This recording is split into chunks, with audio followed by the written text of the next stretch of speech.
This episode's tip of the week has been brought to you by Delta Waterfowl. You know, field hunting ducks is so important in the Central Flyway because it just opens up so many different options. It's just a fun way to hunt.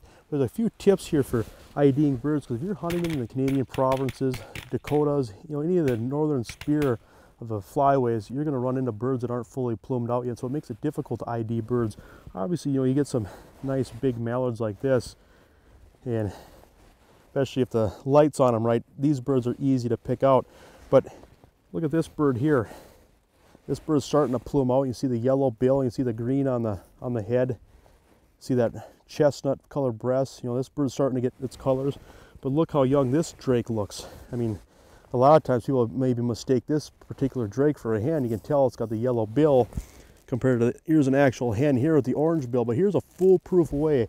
If you've got some mallards that aren't very plumed out, here's a few tricks that are pretty mistake proof.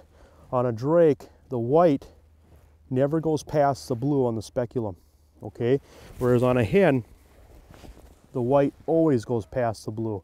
You can see right here, the white always goes past the blue. So here's a few tricks as far as IDing birds, especially when there's not much color on them. And to tell the difference between an adult bird and a juvenile bird, one of the easiest ways that I know of, besides looking at the tail feathers and seeing if the tail is split, is grab them by the bill.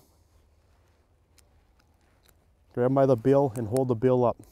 If the bill supports the weight of the bird, it's an adult bird, more than a year old. If it's a young bird, that bill will either bend or break. And what does that tell you? It tells you the percentages as far as when you're decoy hunting. If you're dealing with a lot of adult birds versus a lot of young birds, it might change how you do things, because a lot of times with adult birds, you might have to use smaller spreads, worry about being on the X more, whereas if you have a huge number of young birds, you can just set up big spreads and work on the percentage as far as you're going to have so many birds are just going to come into big spreads. And so it really influences a lot of your strategy and dictates how you set up. A few tips to help you hunt better.